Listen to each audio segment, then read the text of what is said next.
জন্যই কিন্তু আমাদের এই উৎসব। এই ওয়ার্ল্ড ব্লাড ডোনার্স ডে সারা পৃথিবীতে এই দিনটি প্রতিপালিত হচ্ছে। তাই এই কলেজের পক্ষ থেকে Purnadisha Joychandi teacher training college, Purnadisha nursing training institute এবং যার উপরে মাথার উপরে যে আছে সেই পূর্ণদিশা প্রজেক্ট লিমিটেড আমাদের মাদার কনসার্ন, সেই প্রত্যেককে আমার কলেজের পক্ষ থেকে শুভেচ্ছা অভিনন্দন জানাই। 2005 সালে আমাদের বয়স আরো 20 বছর কম ছিল। আমরা 2004 সালে পূর্ণদিশায় জন্ম দিয়েছিলাম আসানসোলের বুকে। সুদূর বাঁকুড়া থেকে আমরা দুজন ছিলাম, যদিও আমি আসানসোলেই থাকতাম। অরূপ বাবু, যিনি জনকল্যাণ সমিতির সম্পাদক, এবং আমি ডক্টর জিতেন্দ্রনাথ চ্যাটার্জি, তখন জিতেন্দ্রনাথ চ্যাটার্জি ছিলাম। আমরা দুজন বাঁকুড়া। বেলদা মিদনাপুর থেকে আমাদের অজিত কুমার প্রধান, আসানসোলের দামোদরের কাছে আমাদের আশিস কুমার মাঝি, আর পুরুলিয়ার ভূমিপুত্র মুরারির কাছে সুভাষিস। এই 5 জনকে নিয়ে আমরা তখন কি করেছিলাম, একটা প্রতিষ্ঠান তৈরি করেছিলাম মানব সেবার জন্য। সেই সমিতির নাম পূর্ণদিশা জনকল্যাণ সমিতি, যার জন্ম হয়েছিল আসানসোলের বুকে 10ই ফেব্রুয়ারি 2005 সালে। তখন আমাদের উদ্দেশ্য ছিল কি, আমরা ছিলাম কিন্তু সেই সময় বেকার হয়ে গেছিলাম।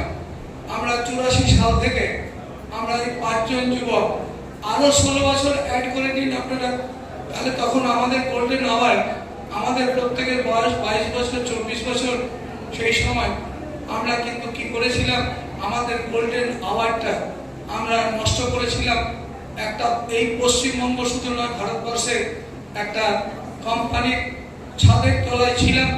তারা আমাদের লাত মেরে আমাদের ভাগিয়ে দিয়েছিল।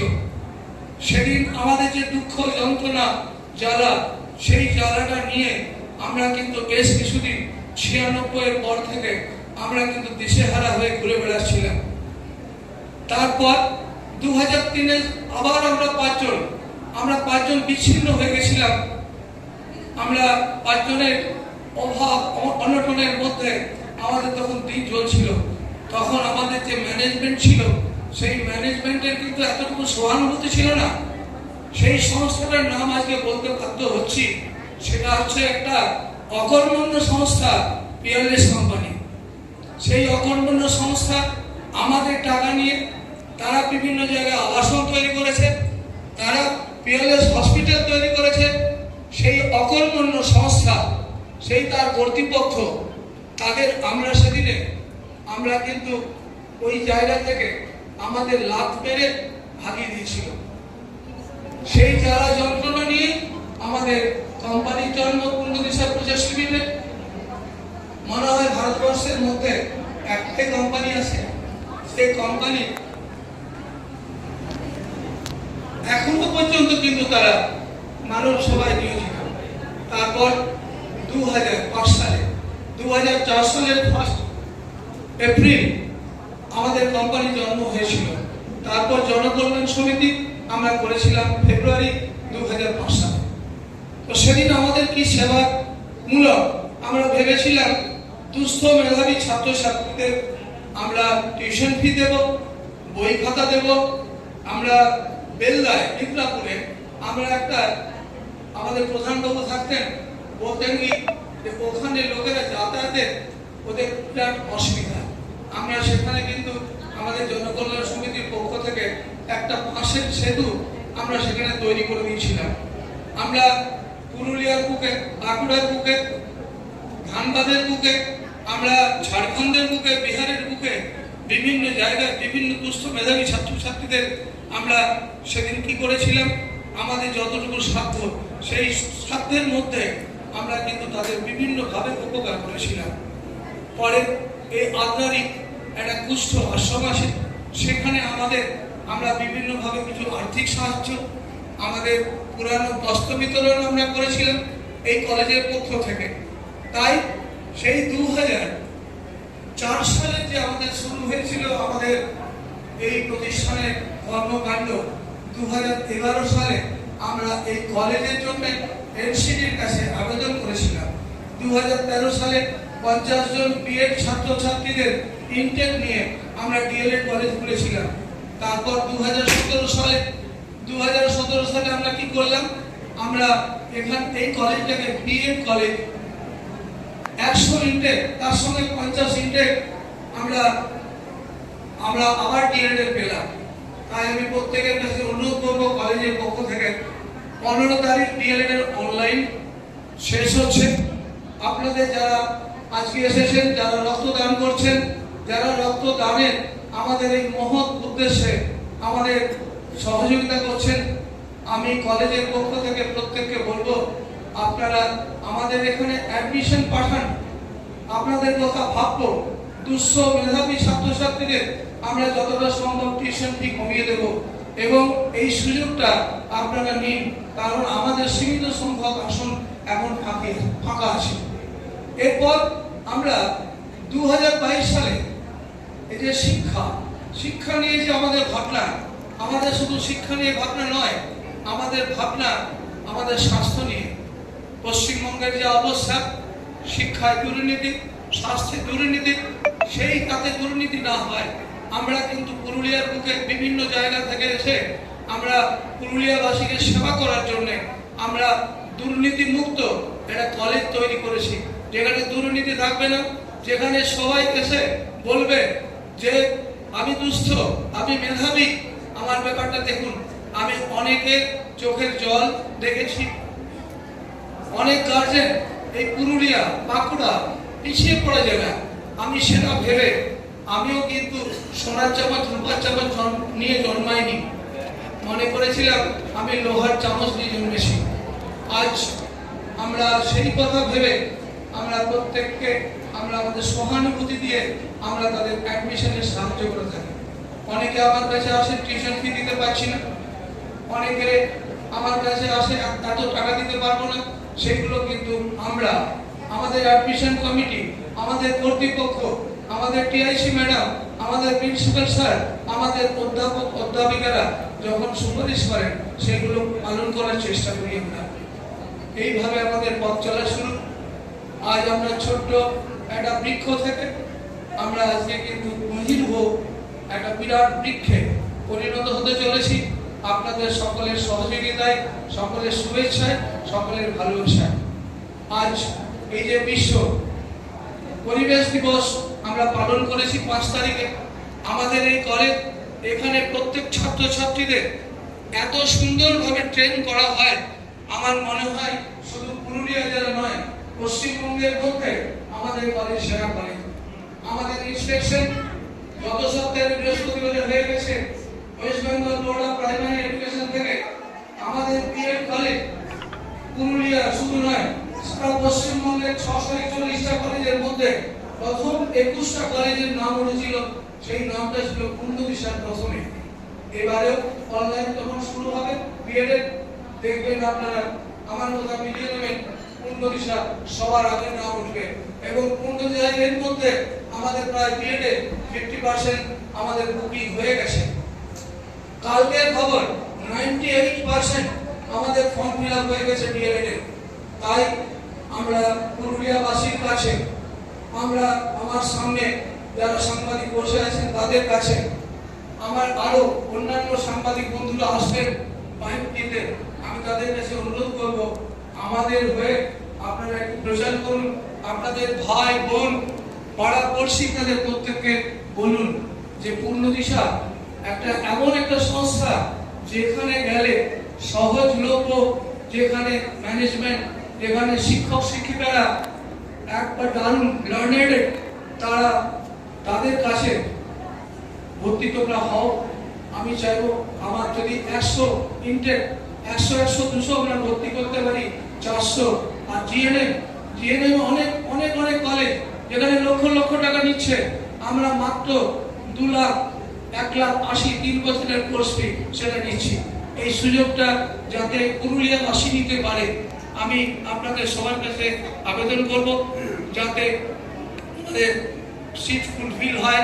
তাহলে আর্থিকভাবে যদি আমরা সম্পন্ন হতে পারি, আর্থিকভাবে যদি আমরা শক্তিশালী হতে পারি, তাহলে এই কলেজ এখন আমরা গরমে ঘর্মাক্ত অবস্থায় আমরা রক্তদান করছি, আগামী দিনে এটা হয়তো এসি হলে পরিণত করতে পারবো। পুরুলিয়ার রঘুনাথপুরের অনেক সংস্থা আমাদের এখানে এসে মিটিং করছেন। আমরা যতটা সম্ভব কম নিয়ে আমরা এই হলটাকে ভাড়া দেওয়া শুরু করেছি। আগামী দিনে আমরা রঘুনাথবাসীর কাছে আমরা বলবো আপনারা আসুন, যতটুকু না দিলে নয় ততটুকু আমরা দেব। আপনারা আমাদের এখানে প্রোগ্রাম করুন, তাতে আমাদের প্রচারও হবে আর আপনাদের সহযোগিতাও যাতে আমরা করতে পারি। এই যে বিশ্ব blood donors day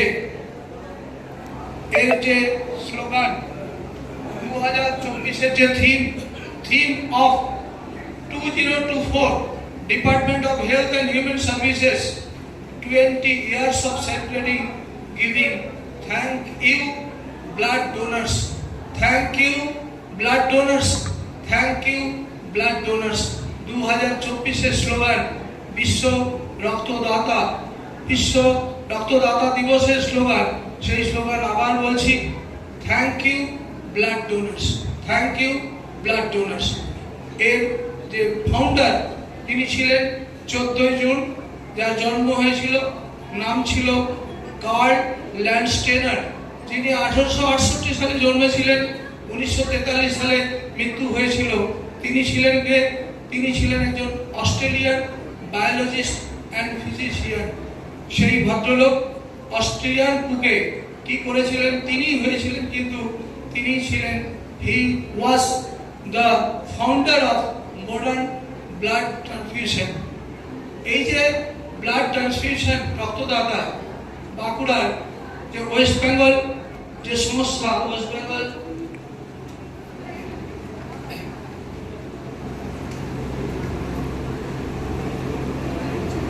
West Bengal human welfare and nature organisation Bankura, আমাদের পূর্ণদিশা নার্সিং ট্রেনিং ইনস্টিটিউট এবং পূর্ণদিশা জনকল্যাণ সমিতির সহযোগিতায় যে হাত বাড়িয়ে দিয়েছেন বিদ্যুৎ বাবু, আমার অনেক পরিচিত, নিরূপ আমার বন্ধু, স্বপ্না বরাটকে আমি ফোনে আমার সাথে যোগাযোগ হয়েছিল। ওনার প্রথম যেদিন আমি দেখেছিলাম, উনি একজন ডাইনামিক পার্সন, আমার ভালো লেগেছিল ফোনে কথা বলে। উনি যা যা বলেছেন আমি টোটো ফলো করে আমি সেই কাজগুলো করেছিলাম। আমার মনে হয় স্বপ্না বরাটের সাথে আমাদের পূর্ণদিশা জনকল্যাণ সমিতির সম্পর্কটা সুদৃঢ় হবে। আগামী দিনে আমরা যাতে আরো বড় কাজ করতে পারি, আমরা যাতে আরো বড় কর্মকাণ্ড করতে পারি, আমরা সাহায্যের হাত বাড়িয়ে দেব। আজকে যে দেখছেন, আমরা কিন্তু এখনো পর্যন্ত আপনাদের সংস্থা থেকে 1 টাকাও পাইনি। আমরা আশা করব আগামী দিনে আমরা যেন আপনাদের কাছ থেকে কিছুটা আর্থিক সাহায্য পাই। আমার ইমোশন আসে, আমি ভাবি, আমার ইমোশনের সাথে সাথে আমার অ্যাকশন আছে। আমি জানি যে কোনো কাজ করতে গেলে প্রথমে প্ল্যানিং দরকার, তারপর অ্যাকশন, তারপর হচ্ছে রেজাল্ট। আমার প্ল্যানিং, যখন আমি একটা নার্সিংয়ের আমাদের ফ্যাকাল্টি তাকে বলেছিলাম যে সারা বছর আমরা এই কলেজে আমরা কিন্তু প্রোগ্রাম করব। 2013 সালে আমার কলেজের জন্ম, 2024 অর্থাৎ 11 বছর হলো। সারা বছর ধরে আমরা 11টা প্রোগ্রাম করব। তার মধ্যে মনে হয় 5-6টা প্রোগ্রাম অলরেডি হয়ে গেল। আগামী দিনে আরো প্রোগ্রাম হবে। 26শে সেপ্টেম্বর এই কলেজের ফাউন্ডেশন ডে সেলিব্রেশন হবে, আমি আগে থেকেই অ্যানাউন্স করেছি। 1 অক্টোবর যেটা রক্তদান দিবস, আমরা 1 অক্টোবর আমরা করতে পারি, আপনারা সহযোগিতা করবেন। এটা আমি West Bengal human welfare and nature organisation, Bidyut babu, নিরূপ বাবু নেচারে আছেন, স্বপ্না বরাট, তাদের কাছে আবেদন জানাবো যে আমরা পুরুলিয়া, বাঁকুড়া, আসানসোল যত হিউম্যান রাইটস অ্যাসোসিয়েশন আছে তাদের আমরা আমন্ত্রণ জানাবো। এবং এটা আমার যেন আমার এখানে পুরুলিয়ারই রঘুনাথপুরের একটা ফ্রেন্ডস ফাউন্ডেশন আছে, তারা করে গেছিল 164 বোতল তারা রক্ত দান করেছিল। আমি আপনাদের কাছে আবেদন করব যে রক্ত দেওয়া হয়, রক্ত রাখা হয়, কিন্তু হয়তো দেখেছি সরকারের তরফে উদাসীনতার জন্য সেই রক্ত কিন্তু টেনে ফেলতে হয়। আমার এই যে কষ্ট করে যে যারা দিচ্ছে বা যারা নিচ্ছেন কষ্ট করে, আপনারা রক্তটা একটা সুনির্দিষ্ট জায়গায় পৌঁছে দেবেন, যাতে গরিব, দুঃখী এবং অসহায় নরনারীরা উপকৃত হতে পারে। আপনাদের এই আমাদের যে দেওয়া রক্ত, আপনাদেরকে যে অনুরোধ করছি সঠিক জায়গায় রক্তটা পৌঁছে দিন। আমরা ব্যবসায়িক স্বার্থে রক্ত দিচ্ছি না। আমরা যে ব্লাড ডোনার্স, দু রকমের ডোনার হয়, একটা হচ্ছে যারা নন অনারিয়াম ব্লাড ডোনার্স, আর একটা ডোনার হয় কি তারা হচ্ছে প্রফেশনাল। আমি দেখেছি, আমি বাঁকুড়ার ছেলে, আমি আমার বৌদির ব্লাডের লাগবে বি পজিটিভ, আমি কিন্তু হন্য হয়ে ঘুরেছি। সেই সময় আমার কোনো অর্গানাইজেশনের সাথে আমার কিন্তু আমার পরিচয় হয়নি এবং কেউ সাহায্যের হাতও বাড়িয়ে দেয়নি। বাঁকুড়ার ছেলে আমি, বাঁকুড়া সম্মেলনী আমি কলেজ থেকে আমি ওখান থেকে পাশ করেছি। আমি সেখানে দেখেছি, সেখানে লোকপুর, আমি লোকপুরের ভগতপাড়ায় থাকতাম, মেশে থাকতাম। আমি বাঁকুড়ার মেডিকেল আমি দেখেছি, আমাকে অনেকে ডাক্তার থাকতো, কারণ আমার কলেজটার নাম বাঁকুড়া সম্মেলনী কলেজ, আর ওখানে মেডিকেল কলেজটার নাম হচ্ছে বাঁকুড়া। আমি মাঝে মাঝে যেতাম, একটু সেই সময় তো চিটিং করতাম, আমরা স্টুডেন্ট ছিলাম, বলতাম আমি ডক্টর, আমি এমবিবিএস পড়ছি, ফার্স্ট ইয়ারের স্টুডেন্ট, সেকেন্ড ইয়ারের স্টুডেন্ট। ডাক্তাররা কি করতেন, ডাক্তাররা আমাকে তাড়াতাড়ি দেখে নিতেন। এটাও কিন্তু করেছি সেই সময়। আমার ওই কম বয়সে, তখন বয়সটা কত ছিল, 18-19 বছর বয়স ছিল। তারপর আমি সেই জায়গা থেকে বাঁকুড়ার মাটি ছেড়ে আমি আসানসোলের বুকে এসেছি 82 সালে। আমিও ওখানে বিভিন্ন সংস্থার সাথে যুক্ত, আমাকেও ওখানে সম্মান জানানো হয় আমার এই পূর্ণদেশের জনকল্যাণ সমিতির হয়ে, আমি সেখানেও সম্মানিত হই। তাই আমি বলবো আজকের যে আমাদের থিম, আজকের আমাদের যে উদ্দেশ্য, যে থ্যালাসেমিয়া শিশুদের আমরা রক্ত দেব, থ্যালাসেমিয়া রোগীদের আমরা সারিয়ে তুলব, যদিও সেটা সারার নয়, কারণ সেটা বংশগত রোগ, সেই বংশগত রোগ সারানো যায় না। আমরা চেষ্টা করব, আমরা আপনাদের সংস্থা, আমাদের ছাত্রছাত্রী, শিক্ষক শিক্ষিকা, অশিক্ষক কর্মচারী প্রত্যেকের কাছ থেকে আমরা সাহায্য নিয়ে আমরা সমাজকে উন্নত করার চেষ্টা করব, দুর্নীতিমুক্ত সমাজ আমরা তৈরি করব। আমরা যেমন একটি গাছ একটি প্রাণ, ঠিক তেমনি রক্তদান মহান দান। তাই আজকের এই দিনে আমরা আর অনেক বক্তব্য রাখলাম, অনেক কথা বলার আছে, আমি আর দীর্ঘায়িত করব না। অনেক দূর দূরান্ত থেকে এসে রক্ত পৌঁছাতে হবে সুনির্দিষ্ট জায়গায়। নিচে থ্যালাসেমিয়া টেস্ট হচ্ছে, আপনারা যারা এখনো করাননি, যারা করাতে ইচ্ছুক, তারা আপনারা যান এবং সুন্দরভাবে সুশৃঙ্খলভাবে আপনারা করুন। তার কারণ আমি যাদের সামনে আসি, আমার সামনে যারা আছে, আমি মনে করি প্রত্যেকটা এক একটা জেমস, তারা প্রত্যেক এক একটা রত্ন, মহারত্ন। কেউ শিক্ষিকা হবে, কেউ ভালো নার্স হবে, কেউ ভালো অধ্যাপক হবে, কেউ ভালো আরো অনেক কিছু হবে। সমাজ গড়ার কারিগর শিক্ষক শিক্ষিকা, জাতির মেরুদণ্ড। সেই তাদের কাছে বলবো আমাদের এই যে মহৎ উদ্দেশ্য, আমাদের এই যে 5 জন এবং এই পূর্ণদেশের জনকল্যাণ সমিতির 5 জন সদস্য, এই 10 জনের যে চেষ্টা, সেই চেষ্টা যাতে ফলপ্রসূ হয়, আমরা যাতে সমাজের বুকে এগিয়ে যেতে পারি, আমরা সমাজের বুকে যাতে আমরা একটা দাগ কেটে যেতে পারি, সেই আশা রাখবো আপনাদের সবার কাছে। আপনাদের দীর্ঘায়ু কামনা করি। অনেক এই ব্লাড ডোনেশন সম্বন্ধে অনেক বলার আছে, যদিও আমি ডাক্তার নই, আমি এই সম্বন্ধে আমার তো বেশি নলেজও নেই, কিন্তু আমি বায়োসায়েন্সের স্টুডেন্ট ছিলাম। তাই আমি অনেক কিছু ভাবতে পারি, বলতে পারি। আমি চাইব আগামী দিনে আমার এখানে যারা নার্সিং ট্রেনিং করছেন তারা প্রত্যেকে ভালো চাকরি পাক, ভালো সরকারি প্রতিষ্ঠানে চাকরি পাক, ভালো বেসরকারি প্রতিষ্ঠানে চাকরি পাক। আমার যারা পিএড টিএড এর ছাত্রছাত্রী আছে তারা যেন প্রত্যেকে সুপ্রতিষ্ঠিত হয় সমাজের বুকে, তারা যেন এমনভাবে মাথা উঁচু করে দাঁড়াতে পারে। আপনার পরিচয় কি? আপনি কোথা থেকে পড়াশোনা করেছেন? আমি পূর্ণদিশা কলেজ থেকে পড়াশোনা করেছি। আমি চাইব আমাদের যে 13-15 ব্যাচ 50টি স্টুডেন্ট ছিল, তার মধ্যে 42 জন চাকরি পেয়েছে। আমি এই জন্য গর্বিত আমার এই প্রতিষ্ঠানকে নিয়ে। এই প্রতিষ্ঠানকে যারা বড় করেছে প্রত্যেক অধ্যাপক, অধ্যাপিকা, অশিক্ষক কর্মচারী এবং জিএনএ আমাদের সেকেন্ড ইয়ার চলছে। আগামী বছর আমরা থার্ড ইয়ারে আমরা যাব এবং আমাদের ছেলেমেয়েরা যাতে ভালোভাবে পাস করতে পারে, ভালো জায়গায় যেন চাকরি করতে পারে, এই আশা নিয়ে সবাইকে আমি আমার পূর্ণদিশা জনকল্যাণ সমিতি, পূর্ণদিশা জয়চন্ডী টিচার ট্রেনিং কলেজ এবং পূর্ণদিশা নার্সিং ট্রেনিং ইনস্টিটিউট এবং আমার যে এই তিনটে সংস্থা করলাম, যার মাতা পূর্ণদিশা প্রজেক্টস লিমিটেডের সমস্ত সদস্যা, তাদের প্রত্যেককে শুভেচ্ছা জানাই। আমরা যেন এগিয়ে যেতে পারি, আপনারা সেই আশীর্বাদ দর্শন করুন।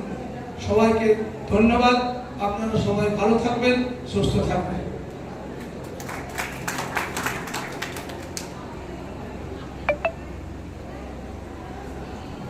ধন্যবাদ আমাদের কলেজের chairman sir doctor Jitendranath Chatterjee মহোদয় তার সুললিত বক্তব্যের জন্য তাকে অনেক অনেক অসংখ্য অভিনন্দন জানাই।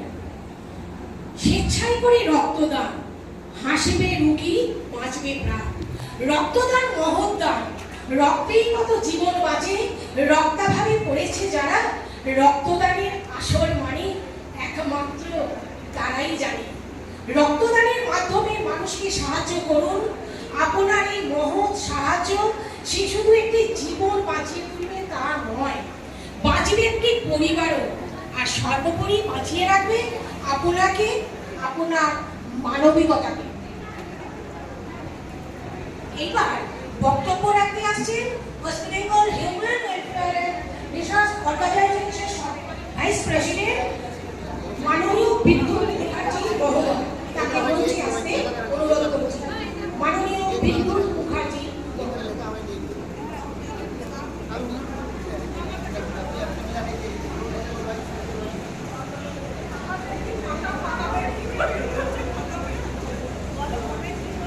নমস্কার। প্রথমে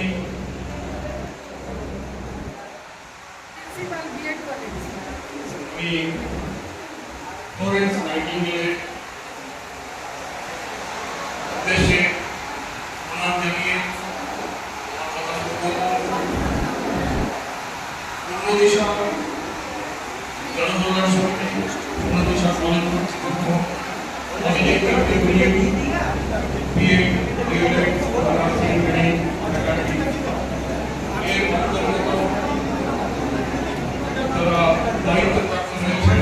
যে প্রথম না আগেও দিয়েছেন? না, এবার প্রথম।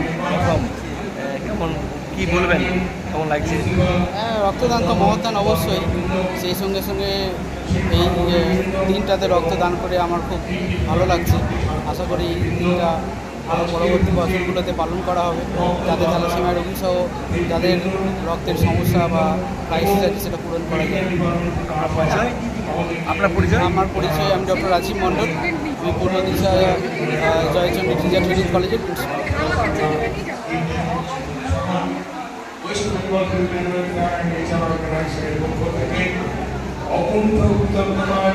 আজ বিশ্ব রক্তদাতা দিবস উপলক্ষে আজ পূর্ণদিশা কলেজে হচ্ছে রক্তদান শিবির। সেই রক্তদান শিবিরে আমরা রয়েছে উপস্থিত, দেখতেই পাচ্ছেন।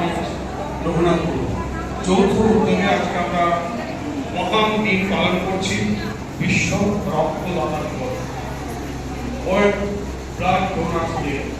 এই দিনটিকে সেলিব্রেট করার জন্য, এই দিনটিকে স্মরণ করে রাখার জন্য এই মহান উদ্যোগ নেওয়া হয়েছে। রক্তদান শিবির, ব্লাড ডোনেশন ক্যাম্প এবং thalassaemia screening test, thalassaemia blood. এই দুটো কাজই অত্যন্ত গুরুত্বপূর্ণ। West Bengal human welfare and nature অর্গানাইজেশনের পক্ষে আমি ভাইস প্রেসিডেন্ট বিদ্যুৎ মুখোপাধ্যায়, আমার সঙ্গে এসেছেন আমাদের এই সংস্থার সেক্রেটারি মাননীয়া স্বপ্না বরাট মহোদয়া। উনি অত্যন্ত নিষ্ঠাবান, কর্মে নিপুণ। আমরা যেমন কোনো পুরুষ মানুষ কাজে প্রচণ্ড দক্ষ হলে আমরা কর্মবীর বলি, আমি আমার ম্যাডামকে বলি কর্মবীরাঙ্গনা। এত পরিশ্রম করতে পারেন, এত ছোটাছুটি করতে পারেন, এত সময় দিতে পারেন, সবাই জানে না। আমি তো 2015 সালে প্রধান শিক্ষকের পদ থেকে রিটায়ার করেছি। এখন আমার 68+ বয়স, আগামী বছর 70 পূর্ণ হয়ে যাবে। আমাকে পর্যন্ত ছুটিয়ে মারেন, যত বোঝাই যে বয়স হচ্ছে আমাকে একটু রেহাই দাও, সে শুনতে রাজি না। আপনারা বিশ্বাস করবেন না, এই পরশুদিন প্রচণ্ড দাবদাহ, দুপুর 2টার সময় আমরা প্রথমে চেষ্টা করেছিলাম নর্থ থেকে গাছগুলো পাওয়ার। বাঁকুড়া নর্থ থেকে চিঠি করা হয়েছিল, সেই চিঠির ট্রাক আমি করি। এই চিঠি নেগলেক্টেড হয় যে পাওয়া যাবে না, সাউথে পাওয়া গেল, যেতে হবে ওখানে রতনপুর। ওই টোটো করে অত দূর রোদে রোদে গিয়ে স্বামী স্ত্রী দুজনে, ওনার হাজব্যান্ড সুখেন্দ্র বরাট নিয়ম হেলথ ডিপার্টমেন্টে চাকরি করেন, প্রচন্ড দাবদাহের মধ্যে 130 পিস গাছ ওরা নিয়ে আসছেন। আমাকে ফোন করছেন, আমি এখনো খাইনি, তখন বাজছে 5:30। আমাকে একটু বকুনি খেলেন, মাঝে মাঝে ধমকায় খাইনি অভিভাবকের মতো, যে খাবারটা তো খেতে হবে ঠিক টাইমে। ভাত অর্ধেক ফুটে এসছে, এখনো খাওয়া। এই যে পরিশ্রম, এই যে নিষ্ঠা, কেন? একটা সেবামূলক মনোভাব থেকে, একটা জনকল্যাণের আদর্শ থেকে। এটাকে আমি স্যালুট জানাই স্বপ্না ম্যাডামের এই। তার মধ্যে আমিও রয়েছি। আমাদের সঙ্গে এসেছেন, উনি এসেছেন না, উনি এখানেই পূর্ণদিশা কলেজেরই একদম অঙ্গাঙ্গিভাবে জড়িত গভর্নিং বডি মানুষ, বোর্ড অফ ডিরেক্টরসের মানুষ অরূপ মোদক। ওনাকে আমরা সালতোড়া ইউনিটের কনভেনার করেছি। আর আমার বন্ধু নিরূপ মণ্ডল, উনি আমার সঙ্গে এসেছেন আমাদের পক্ষ থেকে। ওনাকে আমরা, উনি অত্যন্ত পরিবেশ প্রেমী এবং সালতোড়ার বুকে সবুজ উদ্যান বলে একটি সুন্দর বাগান করেছেন, আপনারা হয়তো অনেকে দেখেছেন কলেজে। সুতরাং ওনাকে নেচার সুপারভাইজার করেছি। এরা ছাড়াও আমাদের অনেকে থাকেন যারা কাজ করেন। আমাদের যে উদ্দেশ্য, এই ওয়ার্ল্ড ব্লাড ডোনার্স ডেতে আজকে সেলিব্রেট করার জন্য তো এসেছি, কিন্তু এটা আমাদের একা কাজ নয়। আমাদের সকলকে নিয়ে সারা বছর ধরে বিভিন্ন জায়গায় কাজ করতে হয়। শুধুমাত্র রক্তদান শিবির নয়, আমরা থ্যালাসেমিয়া সংক্রান্ত সচেতনতা শিবির করি, অ্যাওয়ারনেস ক্যাম্প অন থ্যালাসেমিয়া। আমরা blood donation, blood donors motivation camp করি, সার্টিফিকেশন কোর্স করি। অর্থাৎ রক্তদাতাকে উদ্বুদ্ধ করার কর্মসূচি এবং তার সঙ্গে প্রশ্নোত্তরের মাধ্যমে পরীক্ষা নিয়ে তাদের সার্টিফিকেট প্রদান করা। আমরা যে সেমিনারগুলো করি, অ্যাওয়ারনেস ক্যাম্পগুলো করি, তাতে থাকে শিক্ষা সংক্রান্ত অ্যাওয়ারনেসের ক্যাম্প, বাল্যবিবাহ সংক্রান্ত অ্যাওয়ারনেস, একই সঙ্গে হয় শিক্ষা, বাল্যবিবাহ এবং থ্যালাসেমিয়া সংক্রান্ত সচেতনতা শিবির। এইগুলোর উপরে আমরা সচেতনতা অনেকগুলো করেছি বিভিন্ন জায়গায়। আর এই অ্যাওয়ারনেস ক্যাম্পগুলো আমরা করে থাকি মানুষকে বোঝাতে যে কেন আমরা এই কাজগুলো করব। তার সঙ্গে রয়েছে বনসৃজন বা পরিবেশ দূষণ রোধ। পরিবেশ দূষণ রোধে আমাদের গুরুত্বপূর্ণ ভূমিকা থাকে। আমরা সবসময় বিভিন্ন বন বিভাগের সঙ্গে যোগাযোগ রাখি। গাছ, যেমন আমরা প্রত্যেক জায়গাতে গাছ বিতরণ করি, বনসৃজন করি, পরিবেশ মুক্ত রাখার জন্য প্লাস্টিক যেখানে উল্টো পাল্টা জায়গায় প্লাস্টিক পড়ে দেয়, সেগুলোকে আবর্জনাগুলোকে তুলে নিয়ে সেই জায়গাকে পরিষ্কার করার দায়িত্ব আমরা পালন করি। একটা অনেক বড় কর্মসূচির মধ্যে দিয়ে আমরা আছি। তো আমরা এখন, আমি আমার বক্তব্যের মধ্যে একদম কার্যকরী টিমের ইউনিটে চলে যাচ্ছি। সেটা হচ্ছে আজকে রক্তদান শিবির হচ্ছে, অর্থাৎ ব্লাড ডোনেশন ক্যাম্প। কেন রক্তদান করব? সাধারণভাবে অনেকের ভয় থাকে যে আমরা রক্তদান করলে ওদের শরীরটা খুব দুর্বল হয়ে। আমার বন্ধু বিএড কলেজে আমরা একসঙ্গে পড়তাম, ওখানে একটা কলেজে রক্তদান শিবির হয়েছিল। তো রক্ত দিতে গেছে, ভয় পাচ্ছিল, জোর করে দেওয়া করিয়েছি। ও এসে পরে একটা ইহাবি মানুষের দোকান ছিল, খুব ভালো দুধ বিক্রি করতেন। প্রথমেই সোজা চলে গেছি, আমরা দাদু বলতাম, দাদুর দোকানে গিয়ে দাও আমাকে 1 গ্লাস দুধ দাও। কি হলো, দুধ খাবি? বলছি কতটা রক্ত চলে গেলো, আমাকে 1 গ্লাস দুধ না খেলে রক্তটা পুরনো হয় না। তা আমার খুব আশাআশি করেছিলাম, পিছনে লেগে দিলাম। এখন তো আমরা জেনেছি, বিশেষ করে এই সংস্থায় আসার পরে জেনেছি যে যে রক্ত আসলে আমাদের প্রত্যেকের শরীরে উদ্বৃত্ত রক্ত রয়েছে। হিসাবটা খুব সহজে আমি বলি যাতে সবাই বুঝতে পারে। আমাদের পুরুষ মানুষদের প্রতি কেজি ওজনে 76 মিলিলিটার রক্ত থাকে, প্রতি কেজি ওজন। অর্থাৎ আমার যদি ওজন 70 কেজি হয় তাহলে 70 ইন্টু 76 মিলিলিটার রক্ত আমার শরীরে রয়েছে। আর মেয়েদের ক্ষেত্রে সেটা হচ্ছে 66 মিলিলিটার, প্রতি কেজি ওজনে 66 মিলিলিটার রক্ত থাকে। আর আমাদের দুজনেরই প্রয়োজন, অর্থাৎ পুরুষ মানুষ এবং মহিলা দুজনেরই প্রয়োজন হয় 50 মিলিলিটার রক্ত। কেন? রক্ত সংগ্রহের যে আমাদের শরীরের কাজ, সেই কাজটা মাত্র 50 মিলিলিটার রক্তে হয়ে যায়। তাহলে সহজ যোগ বিয়োগ করতে পারবেন। 76 থেকে 50 বাদ দিলে 26 থাকে। অর্থাৎ প্রত্যেক পুরুষের দেহে প্রতি কেজিতে 26 মিলিলিটার রক্ত বেশি আছে, আর প্রত্যেক নারীর দেহে 66 থেকে 50 বাদ দিলে থাকছে 16 মিলিলিটার রক্ত বেশি আছে এক একটা কেজিতে। এবারে ধরুন যদি কারো 100 কেজি ওজন হয় কোনো মানুষের, আমি 100 ইউনিটটা সহজ হচ্ছি, গুণটা সহজ হবে বলে, 100 কেজি যদি হয় তাহলে 76 মিলিলিটার মানে হচ্ছে 7600 মিলিলিটার রক্ত একজন পুরুষের শরীরে আছে যদি তার ওজন 100 কিলোগ্রাম হয়। 7600 মিলিলিটার রক্তের মধ্য থেকে মাত্র 8 মিলিলিটার রক্ত আমরা নেব। সাধারণভাবে নিয়ম হচ্ছে যে 45 বছরের মধ্যে রক্ত দেওয়ার নিয়ম। 45 বছর ভুল বললাম, 45 কেজি ওজন হলে রক্ত দেওয়ার নিয়ম। 45 কেজি ওজন যদি কারো শরীরে হয় সে রক্ত দিতে পারবে।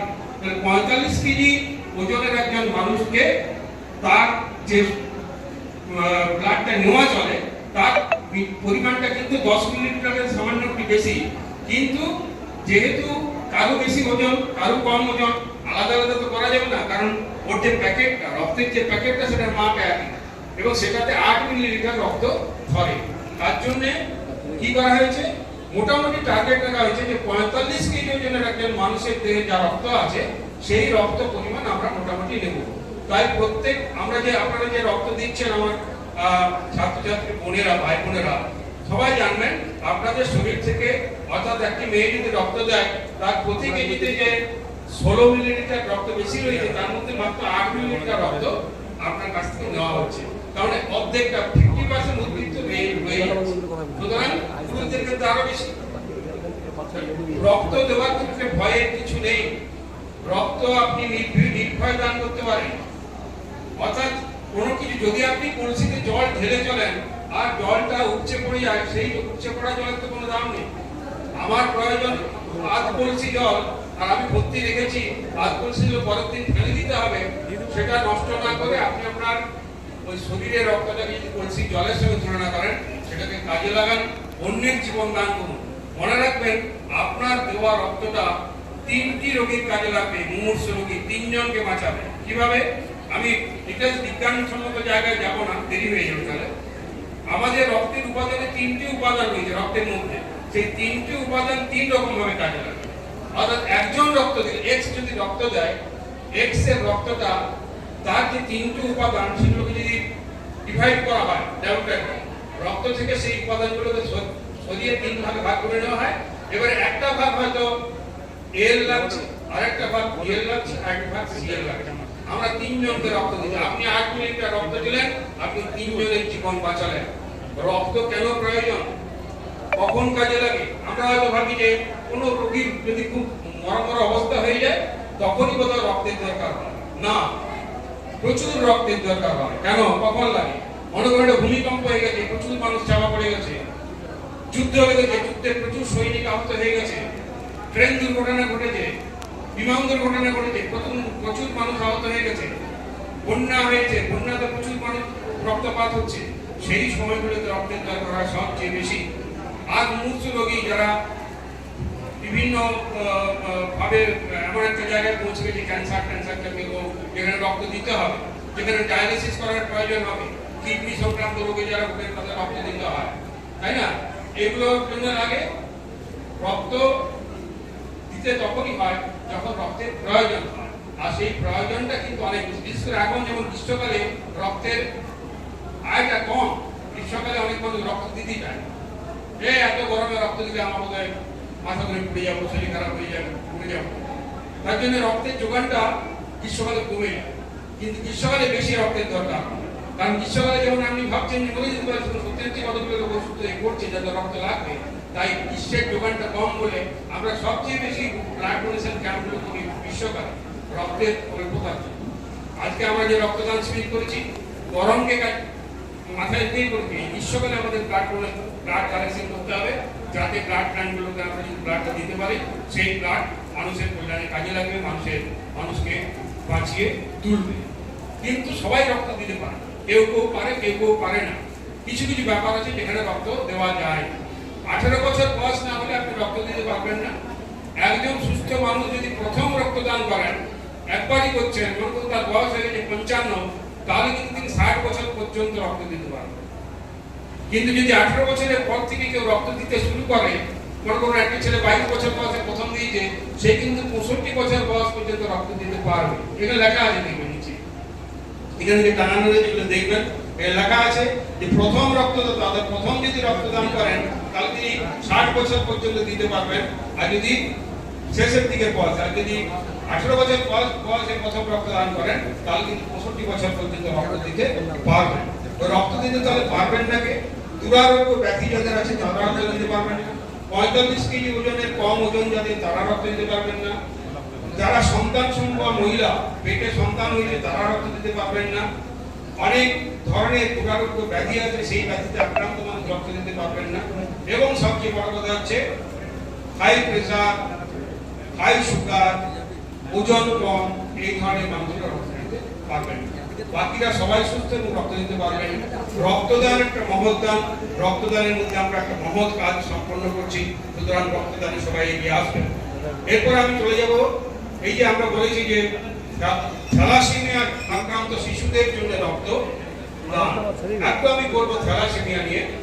এটা সম্পর্কে অনেকের ধারণা স্বচ্ছ নয়। আপনারা যারা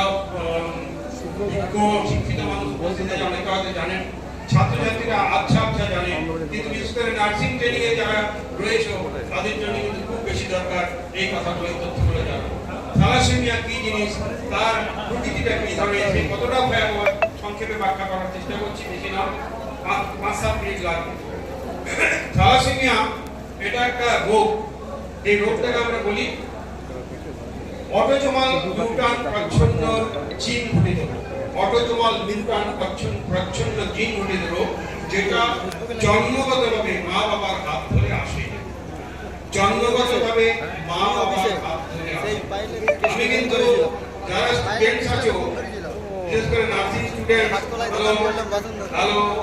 হ্যালো যারা নার্সিং স্টুডেন্টস, তাদের উদ্দেশ্যে বলছি, আমি কিন্তু এই কথা বলতে বলতে দু একটা টুকটাক প্রশ্ন করবো, আপনারা শুনতে পাচ্ছেন কিনা, সঠিক আমার কথাটা ফলো করছেন কিনা সেটা জানার। আমি আগে কিছু বলিনি, ডাক নিয়ে এতক্ষণ বললাম, এখন যে কথাগুলো বললাম আপনারা মনোযোগ দিয়ে শুনছেন কিনা প্রশ্নের মাধ্যমে জানতে চাইবো। তখনই বলবো, তখনই প্রশ্ন করবো, বলতে পারলে যেন আপনি শুনেছেন, না শুনেন, বুঝতে পেরেছেন? তাহলে আমি থ্যালাসেমিয়া অটোজোমাল মিউট্যান্ট প্রচ্ছন্ন জিন ঘটিত রোগ, যেটা মা বাবার হাত ধরে জন্মগত সূত্রে আসে। দুটো মনে আছে, অটোজোমাল মিউট্যান্ট প্রচ্ছন্ন জিন ঘটিত রোগ মা বাবার হাত ধরে বংশগতভাবে আসে। এই রোগটা দুটো গ্রিক শব্দ থেকে এসেছে, থ্যালাস এবং সেমিয়া।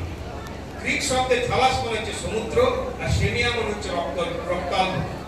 তাহলে সমুদ্র তীরবর্তী রক্তাল্পতা।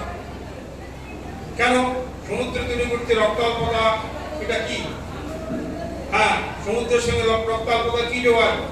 খুব সহজে, এদিকে মনোযোগ দিচ্ছ না তুমি। সমুদ্রের সঙ্গে রক্তাল্পতার অত্যন্ত সহজ যোগাযোগ। দেখবেন মা খাবার সময় বলেন যে বেশি নুন খাস না, রক্তটা জল হয়ে যাবে। তার মানে আমরা কি জেনেছি যে নুনটা রক্তের পক্ষে ক্ষতিকর, বেশি নুন। এটাই ঘটেছে আমাদের পৃথিবীর ম্যাপ, তোমরা জানো সমুদ্র সাগরীয় অঞ্চলে যে দেশগুলো রয়েছে, গ্রিস, ইটালি, স্পেন, ফ্রান্স ইত্যাদি ইত্যাদি, যে মেক্সিকো, এইসব দেশগুলো, এই দেশগুলোতে প্রথম এই থ্যালাসেমিয়া রোগ, আজ থেকে 500 বছর আগে থ্যালাসেমিয়া রোগ ছিল।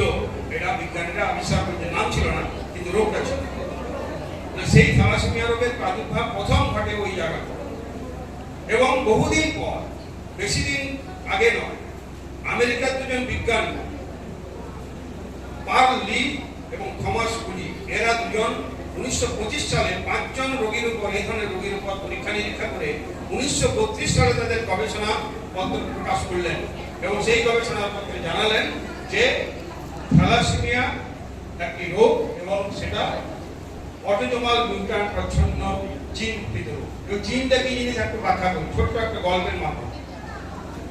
জিন হচ্ছে আমাদের প্রত্যেকেই, আমরা আমাদের আচার আচরণ, আমাদের বংশগতি, আমাদের ব্যবহার সমস্ত কিছু কিন্তু জিনের দ্বারা প্রভাবিত, জিনের দ্বারা নিয়ন্ত্রিত হয়।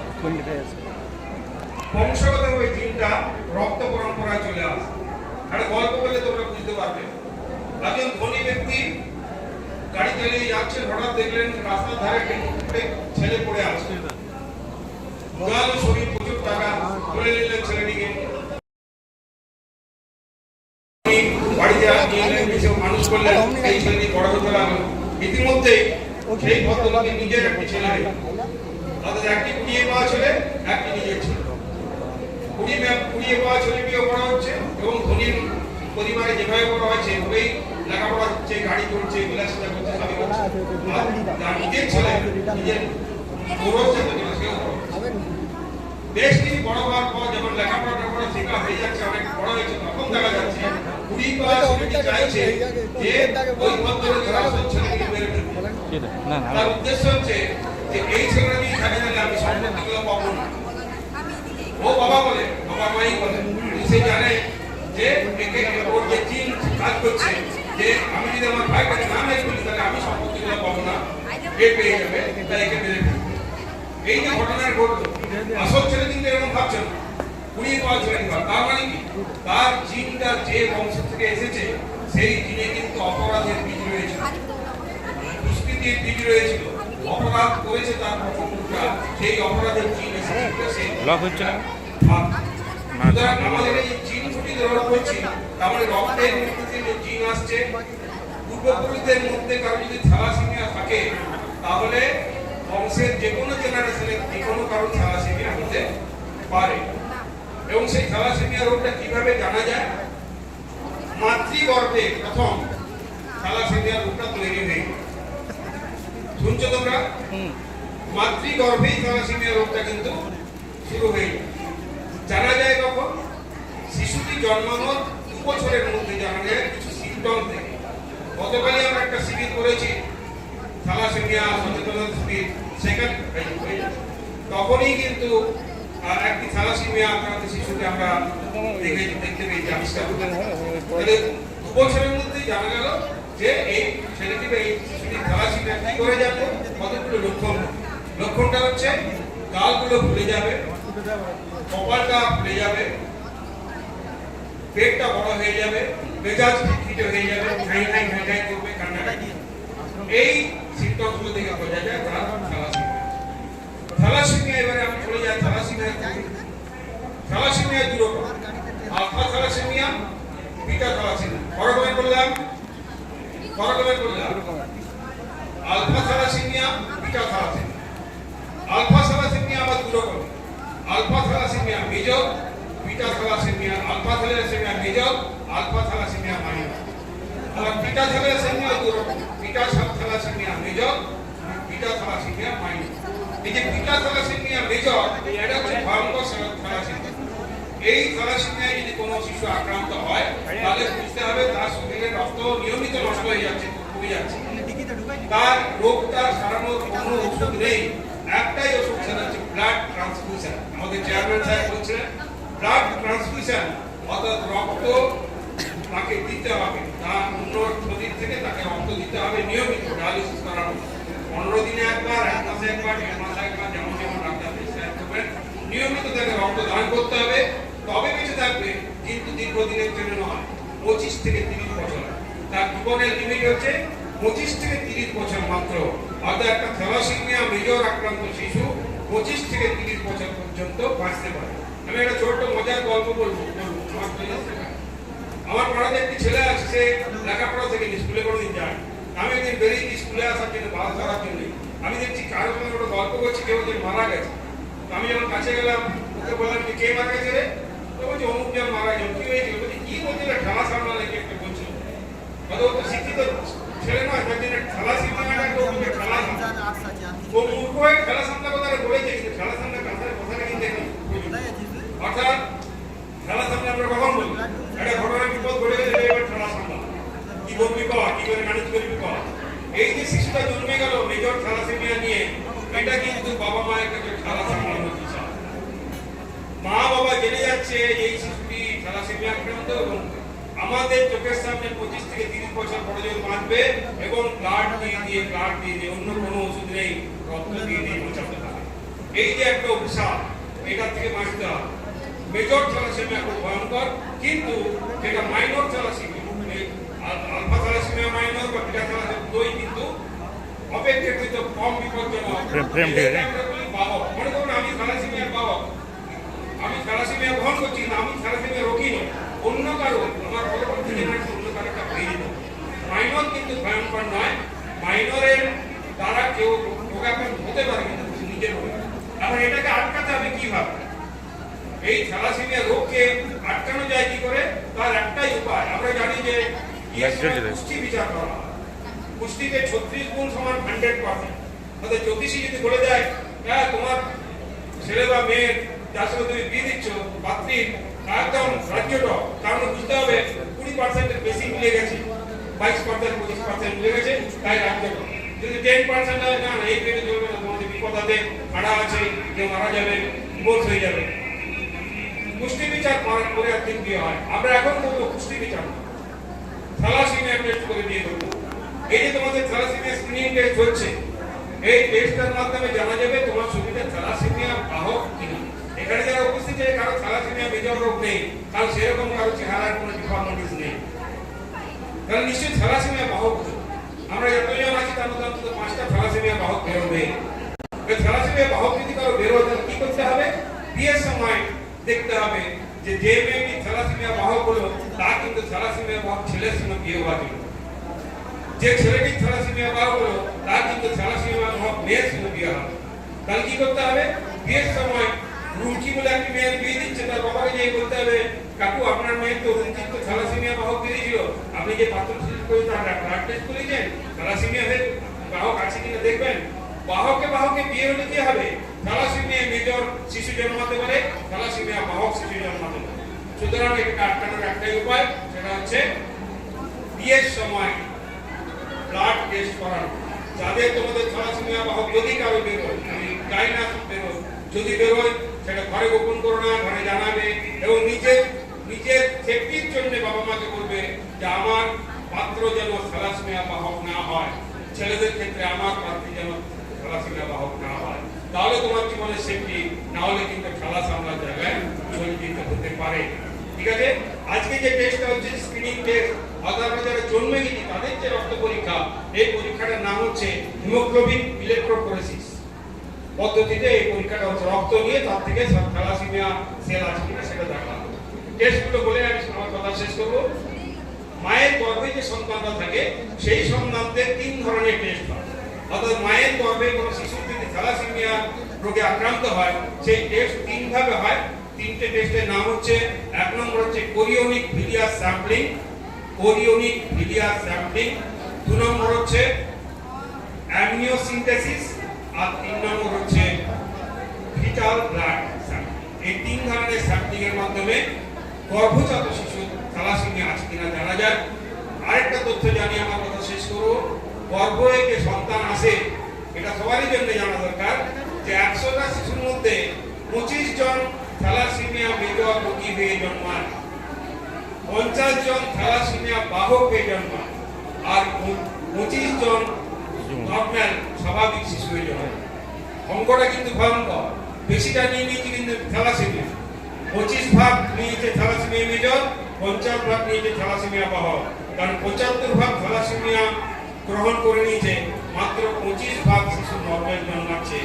তাহলে কত বড় বিপদ, কত বড় ভয়ঙ্করতা সেটা ভেবে আজ থেকে আপনারা সতর্ক থাকুন। রক্তদান মহোদ্যম, আপনার রক্তে একটি থ্যালাসেমিয়া শিশু বাঁচুক, মুমূর্ষু রোগী বাঁচুক, দুর্ঘটনাগ্রস্ত মানুষ বাঁচুক। আপনাদের সহযোগিতা, আপনাদের সাহায্য নিয়ে আমাদের যে প্রয়াস সেটা সফল হোক। পূর্ণ দিশা কলেজ এবং West Bengal human welfare and teacher organisation. তার সঙ্গে জানিয়ে দিই আমরা শুধু Purna West Bengal human welfare and teacher অর্গানাইজেশনই সদস্য নই, আমরা ডিফেন্ডার্স অফ হিউম্যান রাইটস কাউন্সিলের সদস্য আমি এবং স্বপ্না ম্যাডাম। যদি কেউ নির্যাতিতা হন, তার প্রতি যদি কোনো অত্যাচার হয়, তার প্রতি যদি কোনো অন্যায় হয়, সেটা স্বপ্না ম্যাডামকে ফোন করে জানাতে পারেন, তার প্রতিকার পাবেন, আইনি প্রতিকার দেওয়া হবে, পরামর্শ দেওয়া হবে। আমি আমাদের West Bengal human welfare and teacher organisation এবং পূর্ণদিশা কালীপুর কর্তৃপক্ষের পক্ষ থেকে আজকে উপস্থিত সকলকে আরেকটা যথাস্থানে যথাযোগ্য শ্রদ্ধা, সম্মান, শুভেচ্ছা, অভিনন্দন, ভালোবাসা জানিয়ে শেষ করছি। একটু বড় করলাম, কিছু জানানোর জন্য দুঃখিত।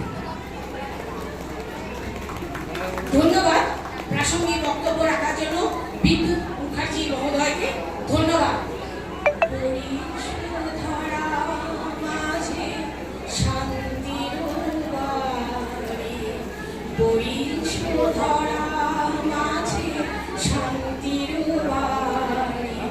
শুষ্ক হৃদয় বলয়ে আছে দাঁড়াইয়ে, শুষ্ক হৃদয় বলয়ে আছে দাঁড়াইয়ে, ঊর্ধ্ব মুখে নারী, বরিছ ধরা মাঝে শান্তির বাড়ি, বরিছ ধরা মাঝে শান্তির বাড়ি। ধন্যবাদ। অজস্র অশ্রু ছড়ায় মরণাপন্ন হৃদয়, নিরাশার আখি চায় প্রাণের নবোদয়। এক ফোঁটা রক্তই শ্রেষ্ঠ উপহার, আজি হতে করি তব অঙ্গীকার। আমরা বাঁচাবো রক্তে মুমূর্ষু রোগীর প্রাণ, স্বেচ্ছায় রক্তদানে গায় মনুষ্যের জয়গান। ধন্যবাদ। এইবার মঞ্চে ডেকে নেব ফ্রেন্ড ফাউন্ডেশনের সদস্যবৃন্দকে, তাদের সম্বোধিত করা হবে। সম্বোধিত করবে ম্যানেজমেন্টের অরূপ মোদক মহোদয়কে, তাকে মঞ্চে আসতে অনুরোধ করছি। অরূপ মোদক মহোদয় ফ্রেন্ড অ্যাসোসিয়েশনের সদস্যবৃন্দকে মঞ্চে ডেকে নিচ্ছি। ফ্রেন্ড অ্যাসোসিয়েশনের সদস্যবৃন্দ মঞ্চে ডাকছি অরূপ মোদক মহোদয়কে। সহযোগিতায় আমাদের নার্সিং বিভাগের দ্বিতীয় বর্ষের ছাত্রী অদিতি পাত্র,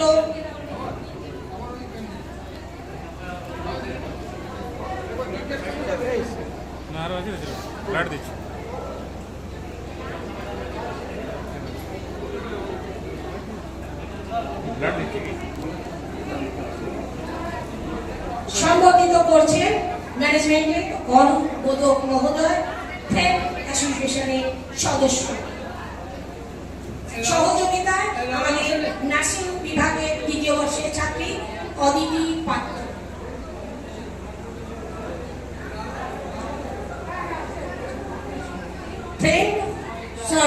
ফ্রেন্ড ফাউন্ডেশনের সদস্য।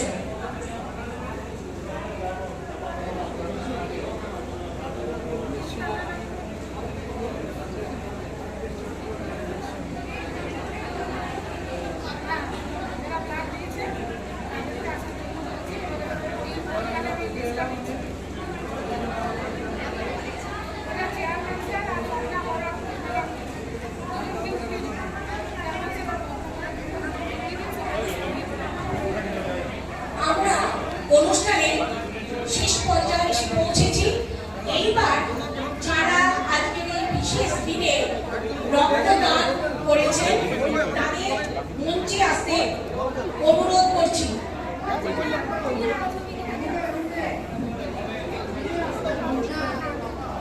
আমি এখানে যারা উপস্থিত আছে, যারা ইয়াং ছেলে মেয়েরা, তাদেরকে আমি বলি সোজা সহজ কথা। এই যে অনেকের মনে কিন্তু আছে না, আমার এই হয়েছে তাই হয়েছে, তোমার কি হয়েছে, আগে তুমি হেলথ চেকআপ করো, ঠিক আছে? তুমি যে রক্ত দিতে পারবে কিনা সেটা তুমি আগে জেনে নাও। হ্যাঁ, এই যে এখানে এখানে তোমরা পিছিয়ে যাচ্ছ কেন? তোমরা যে সুস্থ আছো না অসুস্থ আছো নিজেরা একবার দেখে নাও। এখানে আমি অনেকের মনের মধ্যে একটা সংশয় দেখতে পাচ্ছি যে রক্তদান করলে ওদের ভয় লাগছে, আমার এই অপারেশন হবে, আমার শরীর খারাপ। আরে তুমি নিজেই ডাক্তার হয়ে যাচ্ছ যে, তা তাহলে সবাই যদি মেডিকেল স্টাফ হয়ে যায়, ডক্টর হয়ে যায়, তাহলে তুমি কি করে বুঝবে? তোমরা প্রত্যেকেই যারা যারা এখনো রক্ত দেবে বলে ভেবো না, তোমরা হেলথ চেকআপটা করে নাও।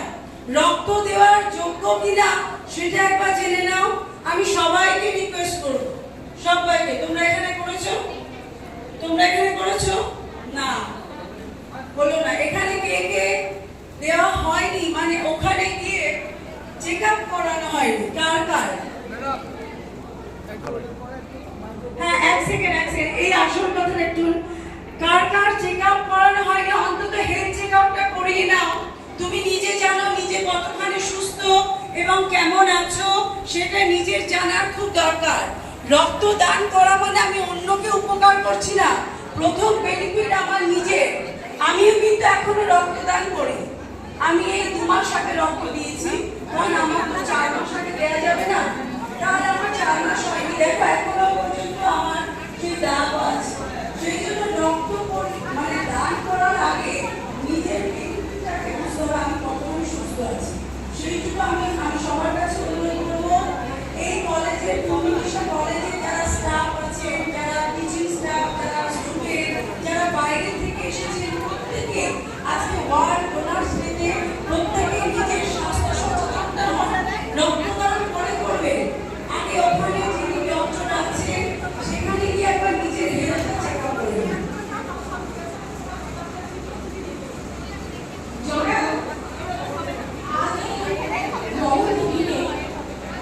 রক্তদান করেছে তাদের প্রত্যেকে এই অডিটোরিয়ামে আসতে অনুরোধ করছি।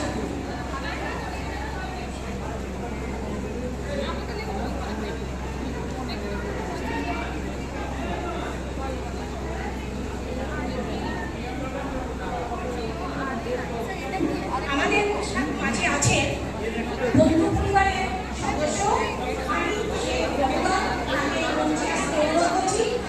তিনি ছোট্ট কিছু বক্তব্য আমাদের সামনে তুলে ধরবেন। নমস্কার, সবাইকে বিশ্ব রক্তদাতা দিবস উপলক্ষে শুভেচ্ছা রইল। যদি শুনেন তাহলে বলবো, যদি শুনেন তাহলে বলবো আমার বাস্তব অভিজ্ঞতা। হাসতে হবে, কাঁদতে হবে। কি শুনছেন আমাকে? কেউ হাত ওখানে দেখি কে শুনছেন আমাকে? হয়তো অনেকে আমাকে চিনেন। আমি রিপোর্টার হিসেবে কাজ করি, মানুষের বক্তব্য নিয়েছি, বক্তব্য দিতে যাই না, কিন্তু বলার মধ্যে অনেক কিছু ভুল হতেই পারে। তো সুযোগ হাতছাড়া করবেন না। এটা মনে হয় দেখবেন বড় বড় শপিং মলে শুনতে পেয়েছেন বা ফেরিওয়ালাদের হাতে শুনতে পেয়েছেন, সুযোগ হাতছাড়া করবেন না, সুযোগ হাতছাড়া করবেন না। এমনটাই বলছি রক্তদানের ক্ষেত্রে। কারণ আপনি ভাবছেন রক্ত দিব, কি হবে কি হবে না, দিব কি দিব না। যখন আপনার মন চাইবে রক্ত দিব, তখন দেখবেন প্রেসার হাই, সুগার হাই, বা মেডিসিন খাচ্ছেন, রক্ত দিবার ইচ্ছা থাকলেও রক্ত দিতে পারছেন না। প্রথম শুরুবাত আমি রক্ত যখন দান করি 2022 বা 2001 বা 2 রক্তদান ক্যাম্প শুরু করেছে রঘুনাথপুর পৌরসভার 1 নম্বর ওয়ার্ডে। রক্তদান করব, আমিও খুশি রক্তদান করব। আমার সঙ্গে সঙ্গে আমার টিম 7-8 জন সবাই রেডি।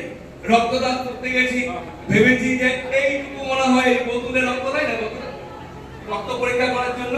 তো ভাবলাম যে ওইটুকু মনে হয় তো সিসিতে দিবে। যখন দেখছি দুধের প্যাকেটের মতন প্যাকেট নিচে, তখন 7 জন দেখছি পিছনে আর কেউ না, সবাই 1 2 3 মানে পালাই গেছে। আর আমি কিন্তু প্যাস্টিজে পড়ে গেছি, দিতেই হবে, কোনো উপায় নাই। রক্ত তো দিয়ে দিয়েছি, দেওয়ার পর তো মনে হচ্ছে শরীর গেল, পা ঝিমঝিম করছে, মানে এটা কিন্তু কিছু করে নেই, আমার মনের ভিতরের ভয় বলছে। আজ যদি সুযোগ পাই, আমি আজকে 28 বার রক্ত দেওয়া হবে। আজ ভাঙুড়িয়া রক্ত দেওয়ার আমার আজকে চেষ্টা আছে। আজ দিলে 28 বার রক্ত দেব। প্রত্যেকদিন হাসপাতালে কম বেশি আমি পড়েই থাকি। তো যদি সত্যিকারের রক্ত কি প্রয়োজন যদি জানতে ইচ্ছে হয়, হাসপাতালের ব্লাড ব্যাংকের কাছে 1 ঘন্টা করে বসে থাকবেন, তাহলে বুঝতে পারবেন যে রক্তের কি রকম চাহিদা পড়ে। যখন বলে না যে আপনার মায়ের রক্ত লাগবে, বাবার রক্ত লাগবে, তখন কিন্তু তার মাথায় কিন্তু বাজ পড়ে। বাজটা কেন পড়ে? জীবনে কখনো রক্ত দেয়নি, রক্ত সম্বন্ধে আইডিয়াই নাই, তো তার মাথায় বাজ তো পড়বেই। তখন কিন্তু এদিকে দাদা, ও কাকা, ও মামা, রক্ত দাও। তখন বলছে আমার সুগার হয়েছে, আমার প্রেসার লো আছে, আমার দেওয়া যাবে না। তো এই চিন্তা ভাবনাটা কিন্তু সমান, এখনো সুযোগ আছে। এখনো পেট ফাঁকা পড়ে আছে। আজকে রক্ত কেটে দিয়ে হাত তুলুন দিকে একটু। আর যারা দিয়ে দেননি তারা হাত তুলুন তো, কেটে দিবেন এখন, এই মুহূর্তে কেটে দিবেন। আমার কাছে বলুন কেটে দিবেন। যারা এখনো দেননি তারা হাত তুলুন, নতুন করে কেটে দিবেন। একজন, আরেকজন, কেউ, দুইজন, এখন আটকে দিবেন। এইদিকে একজন, একজন কে কে রক্ত দিবেন এখন এই মুহূর্তে বলুন। মনে করুন যে বেডে আপনার ঘরে আত্মীয় কেউ শুয়ে আছে, রক্ত লাগবে এখনই, সেটাকে চিন্তা করে বলুন যে রক্ত কে দিবেন। কিন্তু ভাবছেন, দেখে নেন, এই ভাবা কিন্তু পরে আমাদের ক্ষেত্রে অনেক অসুবিধায় পড়বে। হাসপাতালে আমরা প্রত্যেকদিন কম বেশি 4-5টা ফোন আছে। এখন অব্দি বন্ধু পরিবারের তরফ থেকে আমরা 5,000 মানুষকে রক্ত পৌঁছে দিয়েছি। রঘুনাথপুর থেকে কলকাতা রক্ত পৌঁছে দিয়েছি, বাঁকুড়া পৌঁছেছি, রক্ত দিয়ে দুর্গাপুর থেকে গাড়ি নিয়ে এসেছি, রক্ত দিয়ে কোনো ভয় নেই। প্রত্যেক 3.5 মাস পর 3 মাস 10 দিন 5 দিন পর রক্ত দিয়ে আমি কিন্তু ম্যাডামরা সাক্ষী আছে। ম্যাডামরা রক্ত দিতে খুঁজে না আমার কাছে, আমি রক্ত দিলেই বলবে 3 মাস ভয় নেই এখন তো। কারণটা কি, আমি অনেক রক্ত দিই, আর রক্ত দেওয়ার পর কিন্তু হিমোগ্লোবিন এখনো 13.5 রয়েছে। তো রক্ত দিয়ে সত্যি আমাকে যে চিনে তারা কিন্তু ভালো করে জানে, আমি সকালে যখন ঘর থেকে বেরাই মনে হয় যে কিছু একটা ভালো কাজ করে আমি ঘর ঢুকবো, এই উদ্দেশ্য নিয়ে আমি কিন্তু ঘর থেকে বেরাই। আমি সকালে বেরিয়ে যাই, জুম্মার দিন ছিল, মুসলিমদের কিন্তু জুম্মার দিনটা খুব পবিত্র দিন, নামাজ পড়তেই হয়। তা আমি দেখলাম নামাজটা আমার কালকেও পড়া যাবে, আবার দুপুরের পর পড়া যাবে, কিন্তু এত সুন্দর বড় একটা মহান কাজ যদি না যায় তা আমার একটা বড় মিস হয়ে যাবে। কি বলুন, কে কে রক্ত দিবেন এখন? কে বলতে দিব বলে দিবে এখন? আরেকজন কে বলতে তুমি, দুজন, আর কেউ? চলো আমার সঙ্গে চলো। ধন্যবাদ সবাইকে শোনার জন্য। সহমত হচ্ছি আমি আমার দাদা এবং ভাই বলবো যে আমরা জানো তো নতুন নতুন বস্ত্র পরি, তাই না? শরীরটাকে বাইরের আবরণ থেকে ঢাকার জন্য, সুন্দর দেখার জন্য। কখনো তোমাদের মনে হয় ভেতরটাকে সুন্দর করবো, চামড়াটাকে ছিঁড়ে কি সুন্দর করা যাবে? যাবে না। কিন্তু এটা তোমরা বোঝো না, তোমাদের ভুল ধারণা যে তুমি যদি যত রক্ত দান করবে তোমরা 4 মাস অন্তর অন্তর, তত তোমাদের নতুন আরবিসি তৈরি হবে। তাহলে নতুন করে তোমার বাঁচার এনার্জি লেভেল দেখবে, তুমি খুব এনার্জেটিক হবে। অনেক মানুষ আছে, অনেক মহিলারা আছে, অনেক ছেলে আছে যারা খুব এনার্জেটিক, সারাদিন কাজ করতে পারে। কেন পারে? আমরা নিজেরা এই যে রক্ত দান করাটা দান নয়, সব থেকে বড় বেনিফিট নিজে। তুমি যদি রক্ত করো তোমার বেনিফিট আগে, তারপরে তো দানের কথা। এবার তোমার দানে সেই রক্তে 3 জন মানুষ বেঁচে যাচ্ছে, তাহলে তুমি বলো তুমি কতখানি গর্বিত হচ্ছ সেই তোমার রক্তে 3 জনকে বাঁচানো যাচ্ছে। তাহলে তোমাদের সবার কি উচিত নিশ্চয়ই যে রক্তদানে এগিয়ে আসি, নিজের শরীরটা সুস্থ আছে কিনা সেটাও আমি নিজে জেনে নিই।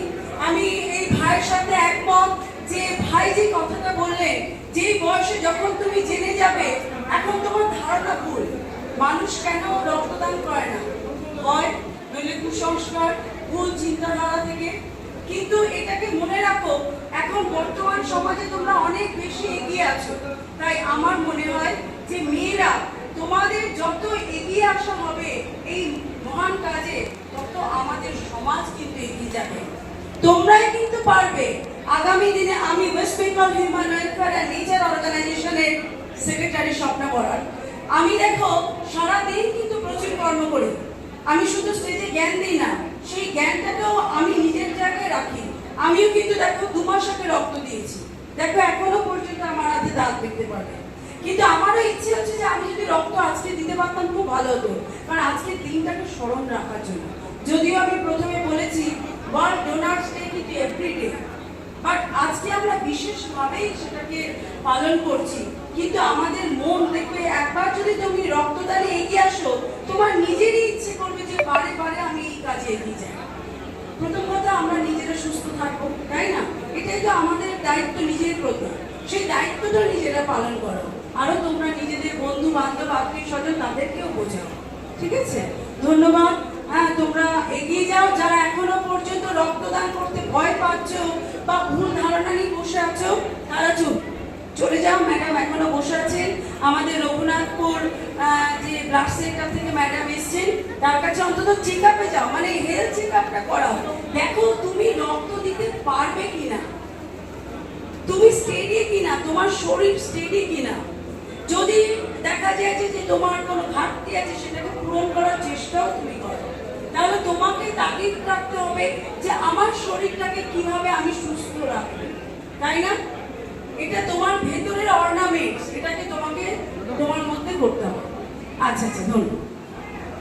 বলছি যাদের কার্ড দেওয়া হয়ে গেছে তাদেরকে মঞ্চে আসতে অনুরোধ করা হচ্ছে।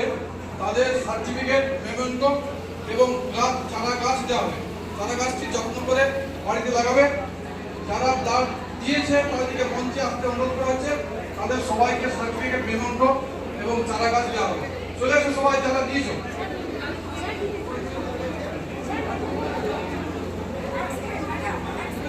যারা আজ এই মহতী দিনে রক্তদান করেছেন তাদের প্রত্যেকে এই অডিটোরিয়ামে আসতে অনুরোধ করছি। আমি আরেকটা ছোট্ট করে একটা কথা না বললে নয়। আমি আজ কয়েকদিন যাবৎ একটি ভদ্রমহিলা বিষ্ণুপুরে, যিনি সুগারের রোগী, তনুশ্রী বাউরি বলে, এটা আমি এই কারণে বলছি যে মেয়েটির নাম না করলে নয়, মনীষা মণ্ডল, যার পূর্ব মেদিনীপুরে হলদিয়াতে বাড়ি। সেই মেয়েটি অতি আগ্রহের সহিত, তার সাথে আমার ভীষণভাবে কমিউনিকেশন, আর আমাদের West Bengal human welfare and nature অর্গানাইজেশনের তার গ্রুপে তার নাম্বার আমি নিয়েছিলাম। তার এই রক্ত বিষ্ণুপুরের একজনের রিকুইজিশন পেয়েছিলাম। তার রক্তের গ্রুপটা বোম্বে গ্রুপ। সেই বোম্বে গ্রুপের রক্তের জন্য তার বাড়ির লোক তাকে বাঁচানোর আপ্রাণ চেষ্টা করছে। এবং আমাকে আজ বোধহয় 5 দিন হলো, সম্ভবত 5 দিন কনস্ট্যান্টলি সকাল, দুপুর, রাত্রি এত কষ্টের মধ্যে আমাকে ফোন করতো। কিন্তু আমি তাকে এইটুকুই চেষ্টা করতাম যে আমি কি কতটা পারবো কিনা আমি জানি না। এই নিউজটা কিছুদিন, বোধহয় গতকাল নিউজটা বিষ্ণুপুর থেকে বেরিয়েছে, বোম্বে গ্রুপ, যেটা হচ্ছে জয়মাল্য ঘর, যিনি বিষ্ণুপুর মেডিকেল কলেজে আছেন, মেডিকেল অফিসার ব্লাড সেন্টারে, তাদের সাক্ষাৎকার বেরিয়েছে। যে ভদ্রলোক মানে লালটু বাউরি, তার মিসেস তনুশ্রী বাউরি, তনুশ্রী বাউরি হচ্ছে বোম্বে গ্রুপ, বোম্বে গ্রুপ। সেই রক্তের জন্য হন্যে হয়ে খুঁজে বেড়ানো হয়েছে। যে মেয়েটি রক্ত দিয়েছে তার নাম অবশ্যই করবো, মেয়েটির নাম